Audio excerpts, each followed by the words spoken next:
สำนวนไทยเก่าๆที่ปัจจุบันแทบไม่ได้ยินเลยก็ได้แก่คำว่ากินสี่ถ้วยซึ่งเป็นการกินเลี้ยงในพิธีงานเป็นสำนวนเก่าๆซึ่งสมัยก่อนชอบพูดกันมากแต่สมัยนี้เลิกพูดจนไม่รู้จักกันไปแล้วสำนวนนี้ก็เป็นตัวอย่างอันดีที่จะบอกเราได้ว่าเมื่อชีวิตผู้คนเป็นแบบหนึ่งก็จะเกิดภาษาอย่างหนึ่งหรือชนิดหนึ่งขึ้นมาเรียกขาน ครั้นเมื่อชีวิตของผู้คนเปลี่ยนแปลงไปไม่เหลือเขาเดิมการจะเรียกขานแบบเก่า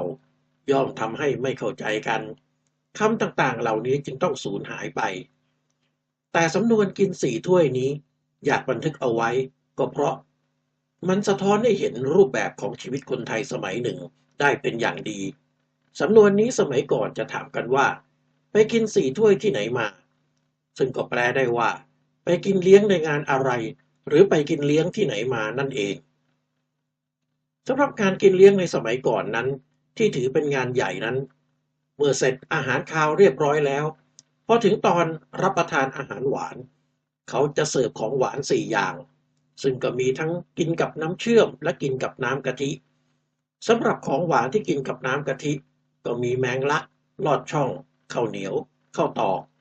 ซึ่งก็จะจัดใส่ถาดแล้วมีโถน้ำกะทิอยู่ตรงกลาง ส่วนที่กินกับน้ำเชื่อมก็จะมีวุ้น3แส่